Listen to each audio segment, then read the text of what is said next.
அதான் நீங்கள் மாநாடு நடத்திக்கிங்க, நடத்தலை அதை பற்றி எங்களுக்கு இல்லை, நடத்திட்டு போங்க. அதனால் மற்ற கட்சிகளை பற்றி குறிப்பாக எங்களை பற்றி நீங்கள் இழிவுபடுத்தாதீங்க. உண்மையிலே உங்களுக்கு மாநாடு வெற்றி பெறணும்னா நீங்கள் சகோதரி கனிமொழியை கூப்பிடுங்க. ஆட்சியில் இருக்கிறாங்க, திமுகவில் இருக்கிறாங்க, அவங்க தான் மது விலக்கை பற்றி பேசிகிட்டு இருக்கிறாங்க. அவங்கள பற்றி கூப்பிட்டு மாநாட்டில் பேச வச்சு அவங்களுக்கு அந்த ரெஸ்பான்சிபிலிட்டி கொடுங்க. நீங்கள் போய் உங்கள் அண்ணங்கிட்ட பேசுங்க.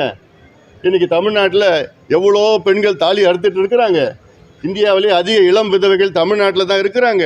இந்தியாவில் அதிக சாலை விபத்துகள் தமிழ்நாட்டில் தான் இருக்குது. இந்தியாவிலே அதிக மனநல நோய் தமிழ்நாட்டில் தான் இருக்குது. இந்தியாவிலே அதிக கல்லீரல் பிரச்சனை தமிழ்நாட்டில் தான் இருக்குது. இந்தியாவிலே அதிக தற்கொலைகள் தமிழ்நாட்டில் தான் இருக்குது. இதுக்கு எல்லாத்துக்கும் காரணம் மது அப்படின்னு அவங்க அண்ணங்கிட்ட சொல்லி விளக்குன்னு சொல்லி எப்படியாவது தமிழ்நாட்டு இளைஞர்களையும் பெண்களையும் காப்பாற்றுங்கன்னு சொல்லி அந்த மாநாடுக்கு அந்த அம்மாவை அழைச்சிக்கிட்டு அதெல்லாம் சொல்ல பேச வைங்க. இல்லை நாங்கள் இவங்களை கூப்பிட்றோம் அவங்கள கூப்பிட்றோம், விளம்பரப்படுத்தாதீங்க. இது விளம்பரப்படுத்துகிற பிரச்சனை கிடையாது, அதை விட சீரியஸ் பிரச்சனை இது மது பிரச்சனை. இது ஒழிக்கணும், அதில் மாற்று கருத்து கிடையாது. இன்னும் உண்மையிலே திருமாவளவன் அவர்களுக்கு மது ஒழிக்கணும்னு அக்கறை இருந்ததுன்னா முதல்ல நேராக எங்ககிட்ட தான் வந்திருக்கணும். ஏன் எங்ககிட்ட வந்திருக்கணும்னா இன்றைக்கி தமிழ்நாட்டில் அதிக மது அருந்துகின்ற 2 பெரிய சமுதாயம். ஒன்று வன்னியர் சமுதாயம், 2வது பட்டியலின சமுதாயம். இந்த 2 சமுதாயம் சேர்ந்துச்சுன்னா தமிழ்நாட்டு மக்கள் தொகையில் 40 விழுக்காடு இருக்கிறாங்க. இந்த 2 சமுதாயம் மதுவில் அடிமையாகி கொண்டு முன்னேற்றம் இல்லாமல் இருக்கின்ற 2 பெரிய சமுதாயங்கள். சரிங்க, எப்படிங்க இந்த மதுவை எப்படி ஒழிக்கலாம்? இந்த 2 பெரிய சமுதாயங்களும் முன்னேறணும், அந்த எண்ணம் அவருக்கு இருக்கணும், எங்களுக்கு இருக்குது. அப்படி எங்ககிட்ட வந்து பேசி சரி வாங்க நம்ம எல்லாம் தொடர்ந்து இந்த மதுவை ஒழிக்கணும், இந்த சமுதாயத்தை எல்லாம் காப்பாற்றணும், சமுதாயங்களை முன்னேற்றணும்னு அந்த நோக்கம் உண்மையிலே இதை அவருக்கு இருந்ததுன்னா நிச்சயமாக எங்ககிட்ட வந்திருக்கணும். ஆனால் இதில் நாங்கள் எதோ மாநாடு நடத்தணும்னா அவங்கள கூப்பிட்றவங்களுக்கு யார் வேணால் கூப்பிட்டுட்டு போங்க, எங்களை இழிவுபடுத்தாது. ஊடக நண்பர்கள் நல்லது தானே, தினமும் விவாதம் நடக்குது. சரி, இதுக்கு சம்மந்தமே கிடையாது. அதாவது நிதியமைச்சர் நிர்மலா சீதாராமன் அவர்கள் நல்ல எண்ணத்தில் தான் கோயம்புத்தூரில் கூட்டம் நடத்தினாங்க. அவங்களுக்கு கூட்டம் நடத்தணும்னு அவசியமே கிடையாது. ஆனாலும் வந்து மக்களுடைய பிரச்சனைகள், தொழிலதிபர்களுடைய பிரச்சனைகள், தொழில் முனைவோர்களுடைய பிரச்சனை என்னென்னு கண்டறிய தான் வந்தாங்க. அதில் ஏதோ கொஞ்சம் சர்ச்சையெல்லாம் வந்திருந்தது. அதன் பிறகு வந்த பிரச்சனைகள்லாம் அதை தவிர்த்திருக்கலாம். அடுத்தது நீங்கள் சொல்கிறது திருமாவளவன் வந்து ஒரு வீடியோ போட்டார், பதிவு போட்டார்ல, அது என்னை பொறுத்த வரைக்கும் அது சரியான பதிவாக தான் நான் பார்க்குறேன். நான் சரிதான். ஏன் ஆட்சி அதிகாரத்தில் கேட்கக்கூடாது? அது என்ன தப்பு? அது ஏன் நீக்கணும்னு எனக்கு ஒன்றும் புரியல. ஒரு அரசியல் கட்சி என்பது திமுக ஆட்சிக்கு வரணும், அண்ணா திமுக ஆட்சிக்கு வரணும்னு நாங்கள் அரசியல் கட்சியெலாம் தொடங்கலை. திருமாவளவனும் அந்த கட்சி அவர் தொடங்குறது வந்து திமுக ஆட்சிக்கு வரணும், திமுகவை முதலமைச்சர் ஆக்கணும், ஸ்டாலின் அவர்களை முதலமைச்சர் ஆக்கணும்னா வரல. அவர் ஆட்சிக்கு வரணும், அவங்க கட்சியினுடைய கொள்கையில் அமல்படுத்தணும்னா எல்லா கட்சியும் தொடங்குறாங்க. அந்த வகையில் தான் அவர் போட்ட பதிவுலாம் சரியான பதிவு. அது நீக்கினது தான் சரியில்லை.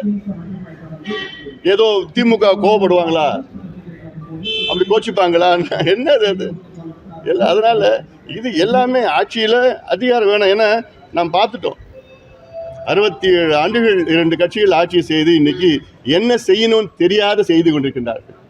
தமிழ்நாட்டு நிலை மிக பாவமாக இருக்குது, மோசமாக இருக்குது. முதலீடு குறைஞ்சிருக்குது. 4வது இடத்துலேருந்து 6வது இடத்துக்கு வந்துட்டு இருக்கிறோம். ஒரு பட்டியலில் இருந்து நாங்கள் பட்டியலில் இல்லை தமிழ்நாடு. இப்போது கேரளா வந்து கிட்டத்தட்ட 27வது இடத்துல இருந்து இன்றைக்கி கேரளா முதல் இடத்துல வந்திருக்கு. தமிழ்நாட்டில் வந்து 4வது இடத்துல இருந்தது, இன்றைக்கி கிட்ட இன்னொரு பட்டியலில் இல்லவே இல்லை.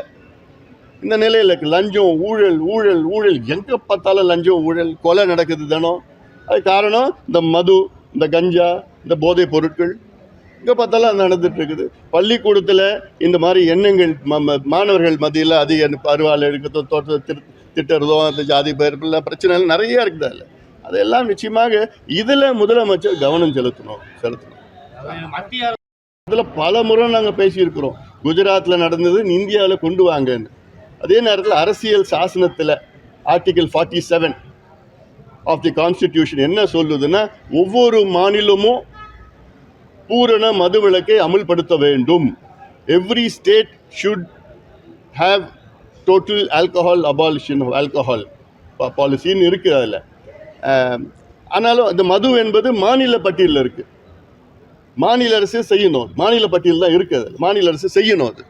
அதனால் இதையெல்லாம் நிச்சயமாக எல்லா மாநிலங்கள்லையும் செய்யணும். அட்லீஸ்ட் கொஞ்சம் படிப்படியாக கொண்டு வாங்க. இப்போ திடீர்னு ஒரே நாளில் மூடுறதுக்கு ப்ராக்டிக்கலி யதார்த்தமாக பிரச்சனைகள் இருக்குது. ஏன்னா இப்போ மது நோயாளிகள் இருக்கிறாங்க, தீவிர மது நோயாளிகள், அவங்க 10% இருக்கிறாங்க. இப்போ 100 பேர் குடிக்கிறாங்கன்னா அதில் 10 பேர் தீவிர மது நோயாளிகள். மீதி 90 பேர் ஏதோ அப்பப்போ ஹேபிச்சுவல் ட்ரிங்கர் கிடையாது, அவங்க ஒகேஷ்னல் ட்ரிங்கர் தான். இந்த 10 பேருக்கு என்ன பண்ணணும், அவங்களுக்கு ரீஹாபிலிட்டேஷன் சென்டர் அவங்களுக்கு செஞ்சுட்டு தான் இந்த டிசிஷன்லாம் எடுக்கணும். அப்போ நீதிமன்றமே அந்த மாதிரி மறுவாழ்வு மையம் வைக்கணும்னு சொல்லி இது நாங்கள் 15 வருஷமாக சொல்லிட்டு இருக்கிறோம். இது பெரிய அப்படியே திட்டம் போட்டு கண்டுபிடிக்கிறது பெருசாக ஒன்றும் கிடையாது. இதெல்லாம் இருக்கிறது, எவ்வளோ திட்டங்கள் இருக்குது, யோசனைகள் இருக்குது, ஆலோசனைகள்லாம் இருக்குது. அதில் அதை செய்யணும். இப்போ கள்ளக்குறிச்சியில் கள்ளச்சாராயம் சாவுக்கு பிறகுதான் அவருக்கு இந்த பாதிப்பு தெரிஞ்சிருக்குது. எங்களுக்கெல்லாம் இந்த பாதிப்பு 45 ஆண்டு காலம் எங்கள் ஐயாவுக்கு தெரிஞ்சிருக்கு. நாங்கள் எத்தனையோ மாநாடுகள், ஒவ்வொரு மாவட்டத்துலேயும் ஆயிரக்கணக்கான பெண்களை வச்சுக்கிட்டு நாங்கள் மது ஒழிப்பு மாநாடு நடத்திருக்கோம். பெண்களை வச்சு நடத்தினோம். இது இல்லாமல் போராட்டங்கள் சாதாரண போராட்டங்கள் கிடையாது. நான் சொல்லியிருக்கல 15,000 எங்கள் கட்சி பெண்கள் ஜெயிலுக்கு போயிருக்கிறாங்க. எங்கள் கட்சி பொருளாளர் திலகபாமா மது கடையை உடச்சி கிட்டத்தட்ட 25 நாள் ஜெயிலில் இருந்துக்கிறாங்க. அதனால் எங்கள் கட்சியில் வரலாறு இருக்குது. அதனால் இது மோசமான ஒரு பிரச்சனை. அது இப்போ கள்ளக்குறிச்சி இந்த கள்ளச்சாராய சாவில் கிட்ட 67 பேர் இறந்துருக்கிறாங்க. அதில் 62 பேர் பட்டியலினத்தை சார்ந்தவர்கள். அப்போ தான் அவருக்கு தெரிஞ்சிருக்குது. அதில் இது அரசியலோ இதெல்லாம் எந்த நோக்கம் பார்க்க வேண்டாம். இது ஒரு மோசமான முக்கியமான தமிழகத்தினுடைய பிரச்சனை. இது அத்தனை கட்சிகளும் சேரணும். இதில் வருமானம் வருதுன்னா தமிழ்நாடு அரசு மதுவை விற்கலை, மதுவை திணிக்கிறாங்க. விற்கிறது வேற, திணிக்கிறது வேற. ஒரு டார்கெட் வச்சுருக்கிறாங்க. இந்த ஆண்டு 44,000 கோடி தான், அடுத்த ஆண்டு 50,000 கோடி வரணும்னு. அவங்களுக்கு என்ன வருத்தம்னா அடுத்த ஆண்டு 50,000 கோடி வரல, 49,000 கோடி தான் வந்தது. அது ஒரு வருத்தமா அதில். அப்புறம் என்ன பண்ணிட்டாங்க, அடுத்த ஆண்டு என்ன பண்ணிட்டாங்க, கடந்த ஆண்டு என்ன பண்ணிட்டாங்க, 50,000 55,000 எப்படியாவது கொண்டு வரணும்னு சொல்லிட்டு கொண்டு வந்துட்டாங்க. இதை விட ஒரு கேடுகட்ட டார்கெட் என்ன இருக்கு? சரி, நான் திருமாவளவன் அவரன் முன்னொரு கேள்வி கேட்குறேன். நீங்கள் மது ஒழிக்கணும்னு சொல்கிறீங்க, எதுக்கு மது ஆலை உரிமை முதலாளி அவர்கிட்ட போய் அவருக்கு நீங்கள் பிரச்சாரம் பண்ணீங்க, தேர்தல் பிரச்சாரம் பண்ணீங்க?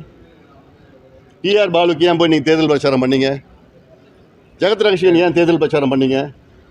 ஏன் அவங்களாம் மது ஆலை உரிமையாளர்கள் தானே, முதலாளிகள் தானே? அதே மாதிரி டிஆர் பாலு மகன் இன்றைக்கு தொழில்துறை அமைச்சராக இருக்கிறார். அந்த குடும்பம் இன்னைக்கு மது ஆலைகள் வைத்திருக்கின்றது. அவங்க ஆலைகள் தமிழ்நாட்டின் டாஸ்மார்க்கில் 20 விழுக்காடு சப்ளை பண்ணுறாங்க சாராயம். ஜெகத் ரகசியன் 20% சப்ளை பண்ணுறார். ஆக திமுக எம்பி 2 பேர் டாஸ்மார்க்கு 40 விழுக்காடு மதுவை சப்ளை பண்ணிட்டு இருக்காங்க. இது கான்ஃப்ளிக்ட் ஆஃப் இன்ட்ரெஸ்ட் இல்லையா? அப்போ பாதகம் செய்பவரை கண்டால் நாம் பயங்கொள்ளலாகாது பாப்பா, மோதி மிதித்து விடு பாப்பா, அவர் முகத்தில் உமிழ்ந்து விடு பாப்பா. அண்மை செய்திகளை உடனுக்குடன் தெரிந்து கொள்ள இணைந்திருங்கள் இயம்நாடு தொலைக்காட்சியுடன்.